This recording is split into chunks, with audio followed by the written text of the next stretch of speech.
C'est parti pour un débrief un peu spécial parce qu'aujourd'hui nous sommes au Creusot. Pourquoi? Parce que se joue la cybersécurité ici dans tout le territoire. C'est le premier forum InCyber qui se joue dans les territoires et donc qui se passe au Creusot où nous sommes avec David Marty. Bonjour. Bonjour. Je vous ai déjà reçu, mais je vais vous représenter. Maire de la ville du Creusot, vous êtes aussi président de la communauté urbaine Creusot-Monceau, donc où est organisé cet événement exceptionnel, unique même, puisque c'est le premier du genre. On a délocalisé notre plateau pour l'occasion. Comment ça se passe là déjà pour vous? Vous êtes satisfait? Écoutez, après une première matinée très effervescente, je vais dire, avec beaucoup d'échanges, beaucoup d'interconnexions et une grande satisfaction visiblement de ce que j'ai pu en tout cas percevoir à la fois des partenaires, à la fois des participants qui sont nombreux et donc une belle matinée. Vous sentez la mobilisation autour de ce sujet de la cybersécurité? Mobilisation, prise de conscience et puis envie de travailler ensemble aussi. C'est ça qui est important. Avec nous également aujourd'hui Vincent Champin. Bonjour Vincent. Senior exécutif vice-président en charge du digital et de l'IT, membre du comité exécutif de Framatome, un acteur majeur évidemment du secteur nucléaire, filiale du groupe EDF. Vincent, vous êtes venu ici pour aller chercher quoi? Des solutions, vous en avez déjà beaucoup chez Framatome, j'imagine, en matière de cybersécurité. D'abord, on est très attaché à la région. C'est une région dans laquelle on est présent depuis des décennies. On a le cœur du cœur des centrales nucléaires se fait ici. Deuxième point, tout ce que David Marty organise, on est en général derrière parce qu'on sait que ça va marcher.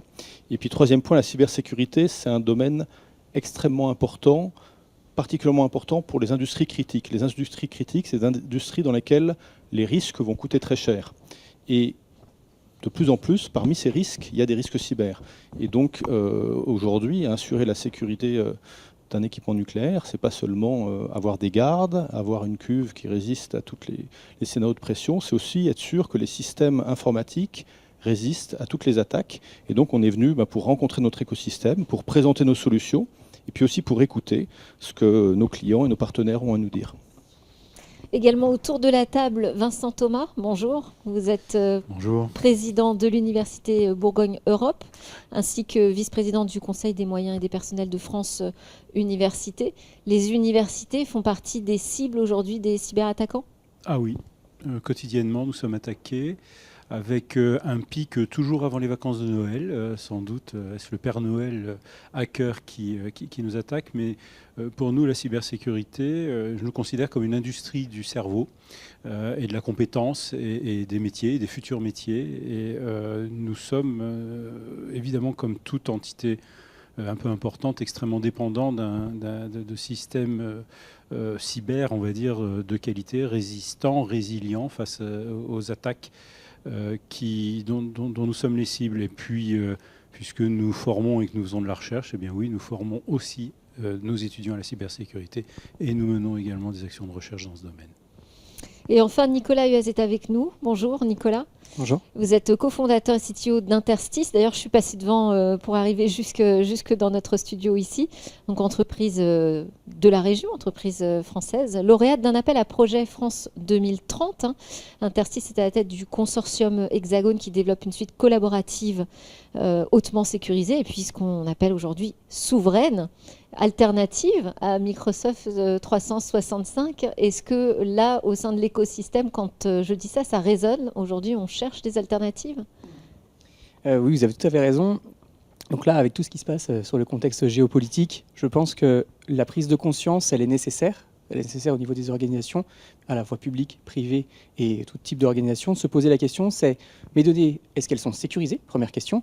Mais également, c'est sécurité en termes juridiques. Où est-ce qu'elles sont stockées? Parce que si elles sont stockées sur le territoire français, européen ou extraterritorial, ce n'est pas du tout la même question juridique. Et donc, il y a une vraie dimension de sécurité derrière, parce que mon information peut être ultra sécurisée, mais si derrière, elle peut être lue par différentes personnes, sans mon consentement, quid de la sécurité? Donc, il y a pour moi maintenant en le plus, mot ça peut être souverain. trompeur parce qu'on peut être hébergé en France, mais pas forcément être soumis uniquement aux lois françaises. Alors, tout à fait. Et c'est pour ça que nous, de notre côté, dans ce consortium, on a pris le choix d'héberger nos données, mais également les données de nos clients, sur un hébergement souverain qui répond à la partie SecNumCloud, donc cette certification qui est délivrée par l'ANSSI. Et pour être tout à fait transparent, on est partenaire de 3DS Outscale, qui est une filiale de Dassault Systèmes. Voilà.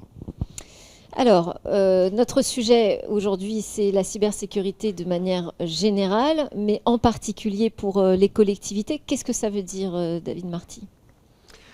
Alors, c'est les collectivités, bien entendu, mais c'est aussi les entreprises, hein, comme on l'a dit. Mais les collectivités ne prenaient sans doute pas suffisamment conscience qu'elles étaient des cibles également.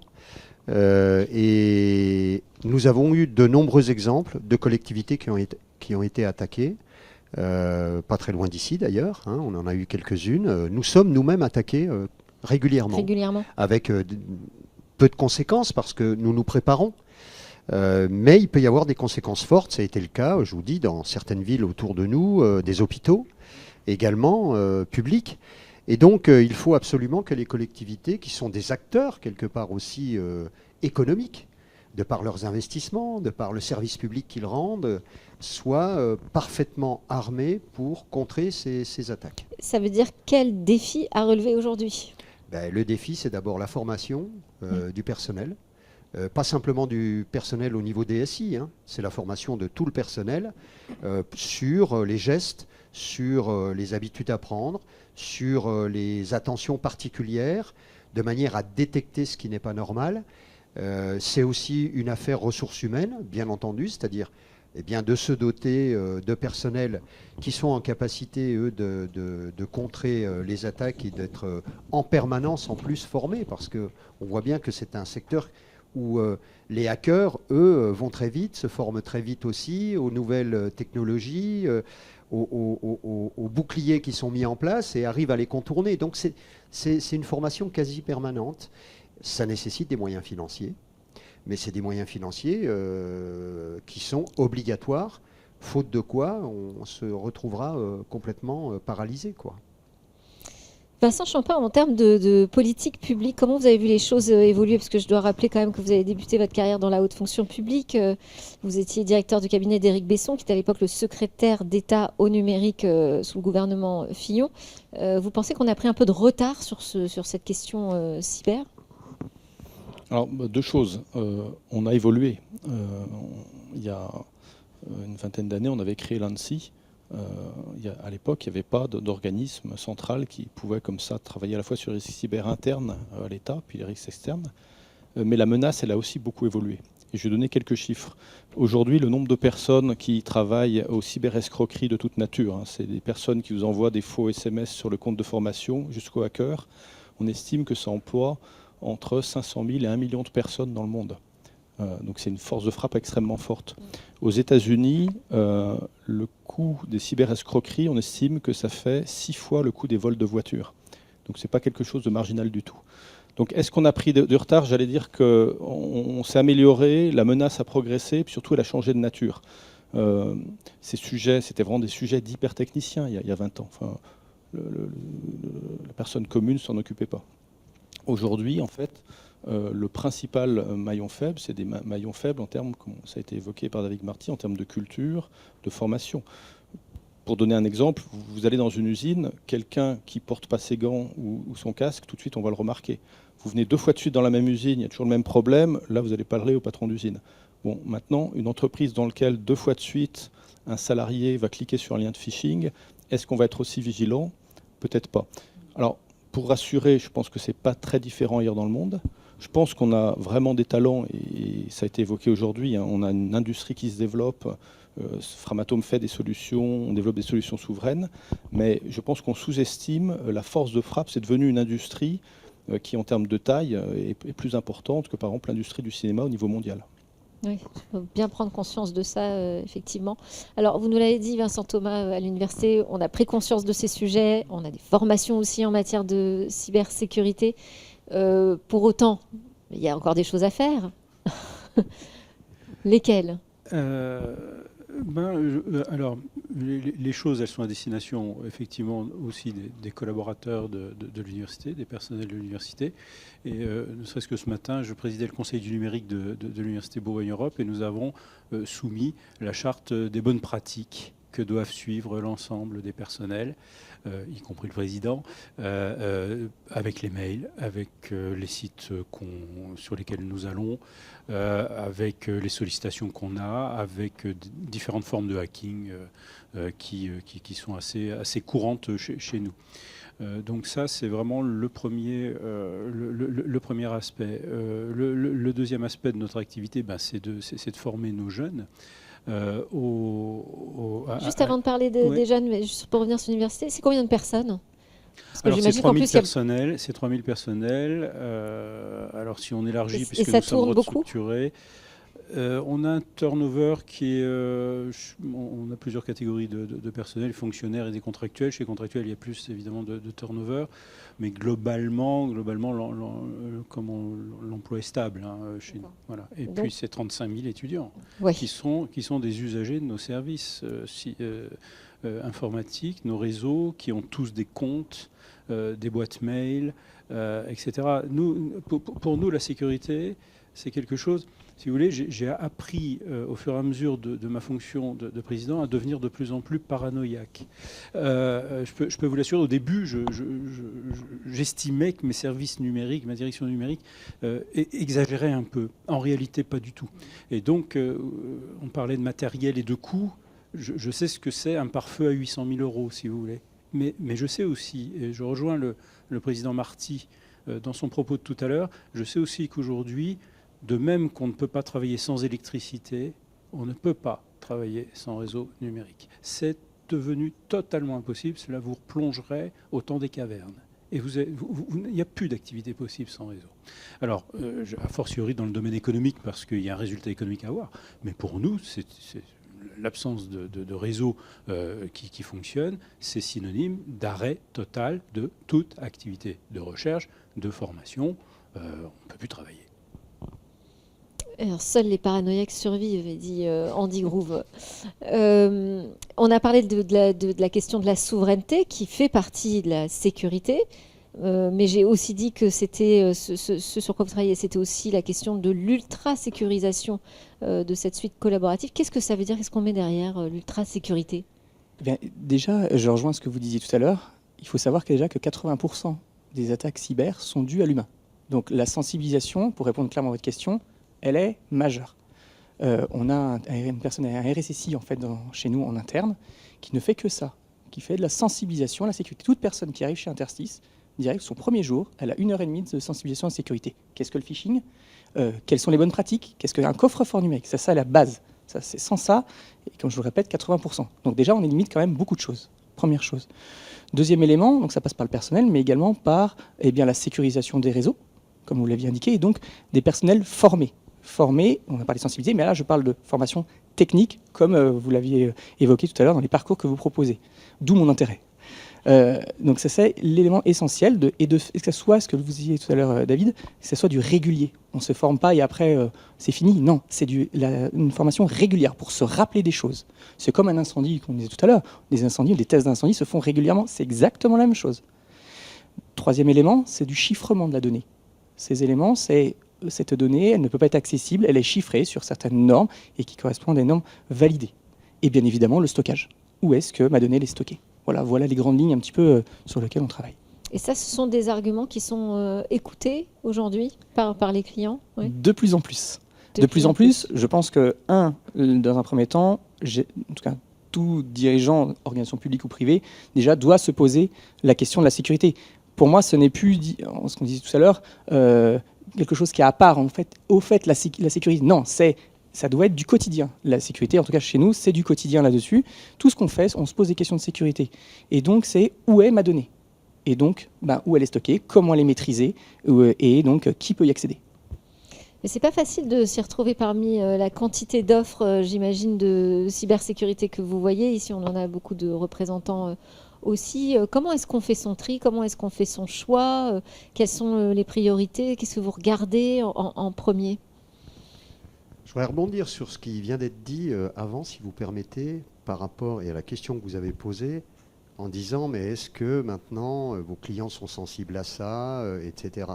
Ils le sont de plus en plus, je confirme, mais n'oublions pas qu'il y a un caractère obligatoire. qui va être imposée de manière législative, puisque la déclinaison de la directive européenne NIS 2, transposée à la loi française, va obliger les chefs d'entreprise, les collectivités à se doter de moyens de sécurité, et faute de quoi il y aura des pénalités financières. Et c'est normal. Déjà aujourd'hui, on nous demande, nous, dans les collectivités, quelles sont les personnes qui ont accès au réseau.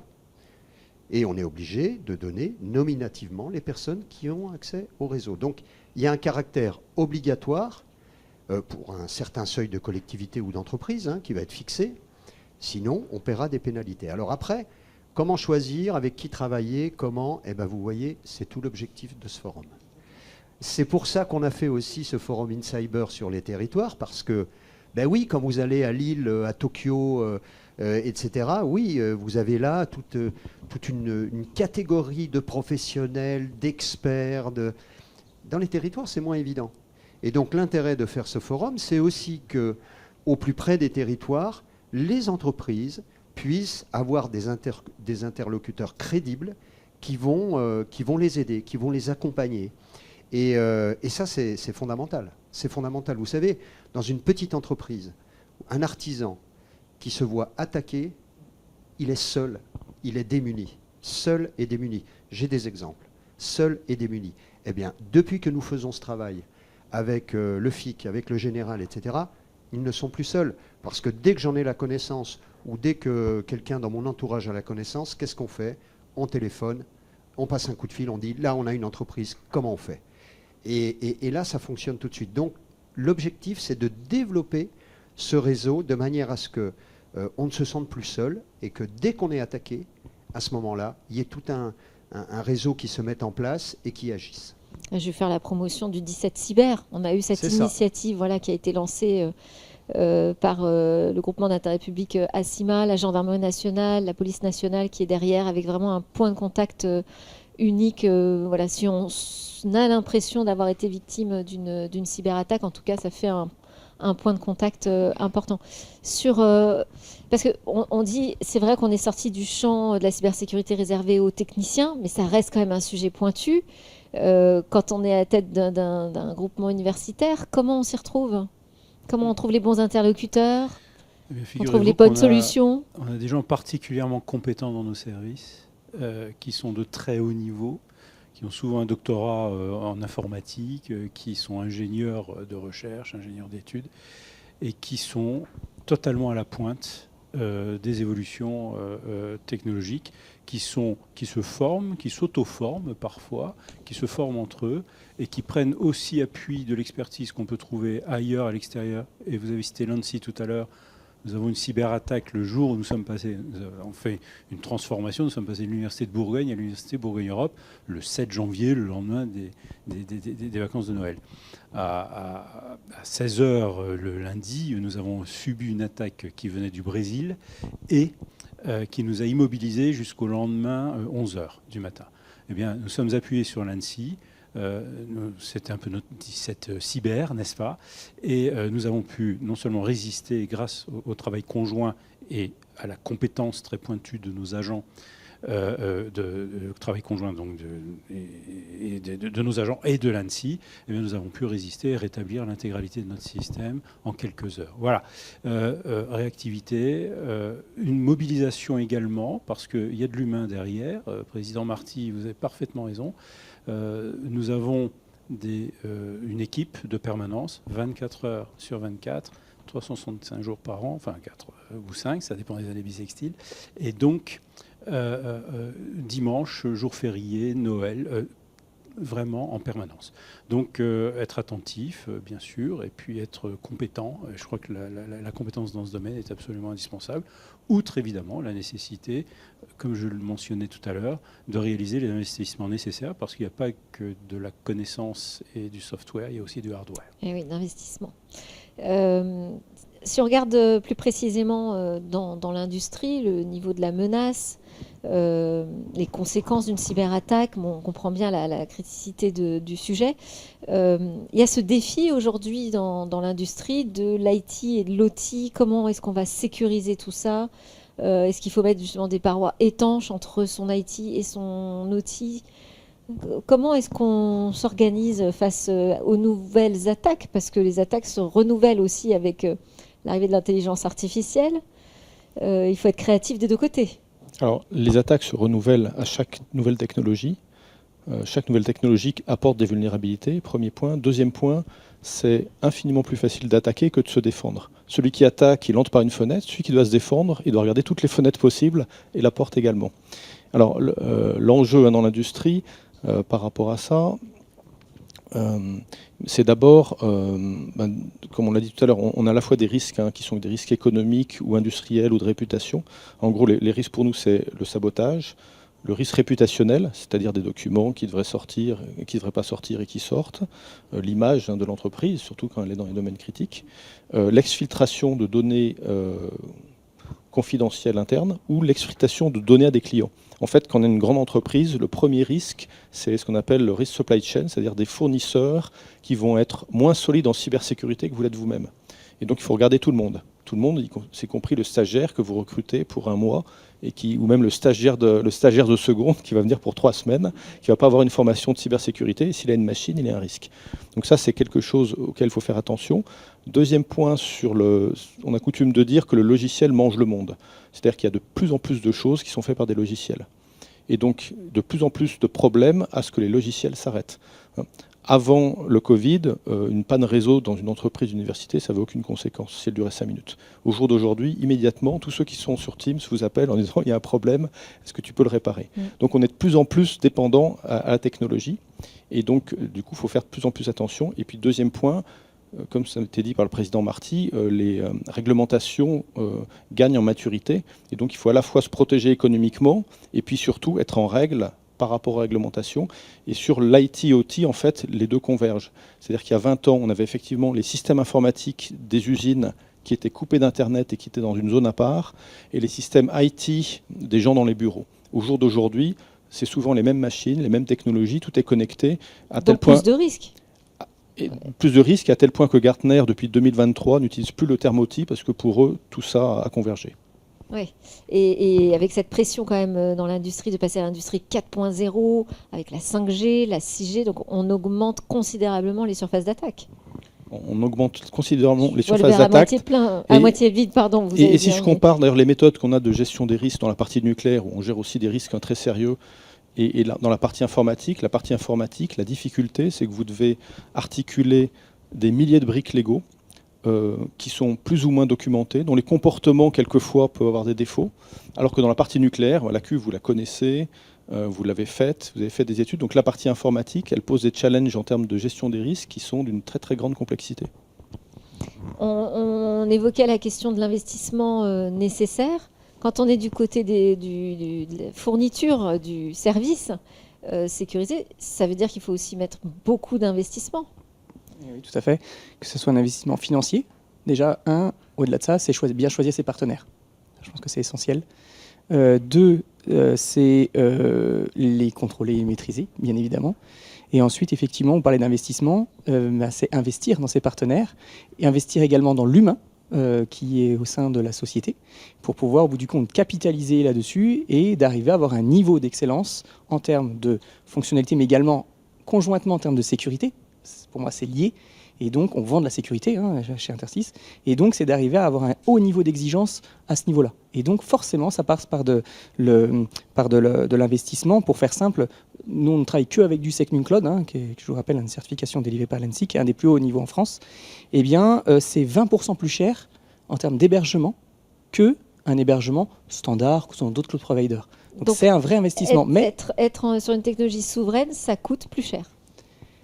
Souveraine et sécurisée.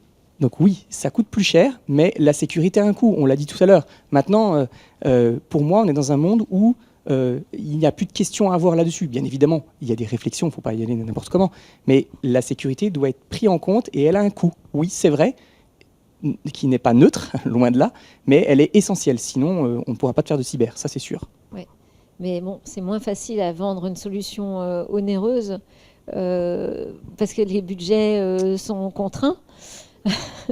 Comment est-ce que les collectivités peuvent accompagner justement les universités, les hôpitaux, à bien s'équiper, trouver les bonnes solutions, trouver le juste budget?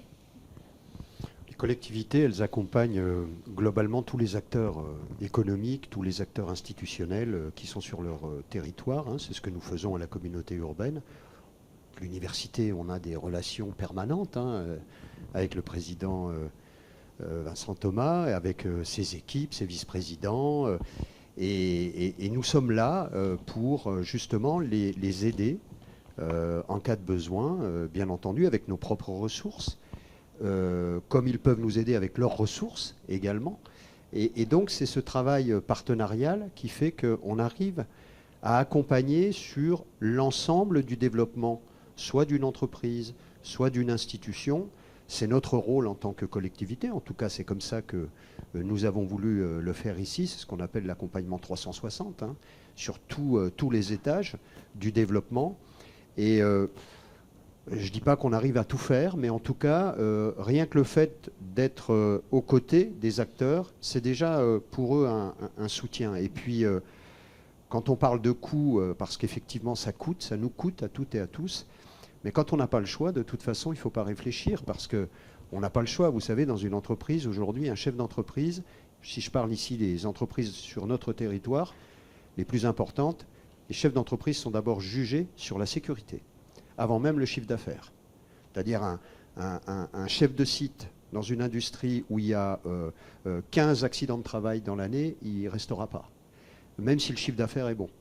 Je pense que ça sera de plus en plus comme ça, et y compris sur les aspects cybersécurité, nous serons jugés, je parle des entreprises, mais des collectivités également, sur les aspects de sécurité. Oui, parce que c'est le sujet de la confiance, en fait, qui se retrouve au cœur de tout ça. Si vous aviez un conseil, peut-être, à partager avec une organisation qui cherche à mieux se protéger aujourd'hui? Alors juste deux Vincent. mots, culture et résilience. Culture, c'est de se dire que la sécurité cyber, c'est comme la sécurité des personnes, c'est une question de culture. Donc ça, c'est pas quelque chose qu'il faut laisser entre les mains d'un responsable cyber, c'est une question de culture. Et résilience, même si on est le meilleur au monde, il y aura forcément un jour où il y aura une attaque, donc il faut être prêt à réagir vite et à la stopper le plus vite possible. S'entraîner, donc. Il faut Voilà. s'entraîner, faire des exercices cyber. Un conseil, juste rapidement?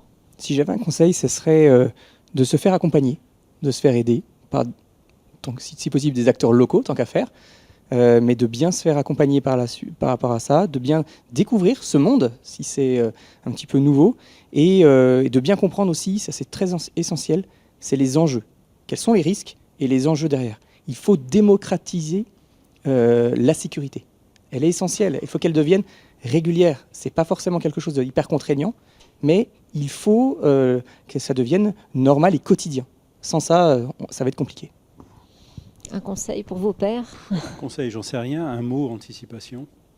Anticiper sur les problèmes qu'on peut imaginer à venir de cybersécurité. Et il y a un mot qu'on n'a pas encore prononcé aujourd'hui, alors même qu'on le prononce à longueur de journée, c'est l'intelligence artificielle. Et comment donc se mettre à l'intelligence artificielle dans des conditions de sécurité optimales, ce qui commence déjà à être un objet de réflexion dans mon université. On en parlait ce matin. David Marty, juste très rapidement. Très rapidement, moi, je le dis, il faut parler, il faut dire, dénoncer, ne pas rester seul. Aujourd'hui, trop d'entreprises, voire de collectivités, quand elles sont attaquées, essayent de se débrouiller toutes seules, voire même de négocier avec les hackers. C'est la chose à ne pas faire, malheureusement, parce que ça dessert tout le monde. Et donc, dès qu'on est attaqué, il faut tout de suite le dire, s'adresser à des professionnels de manière à pouvoir agir assez vite. Merci beaucoup à tous de nous avoir éclairés. Merci d'avoir partagé aussi vos retours d'expérience. C'était Smartech. Merci à vous de nous suivre sur la chaîne Be Smart for Change. À très bientôt.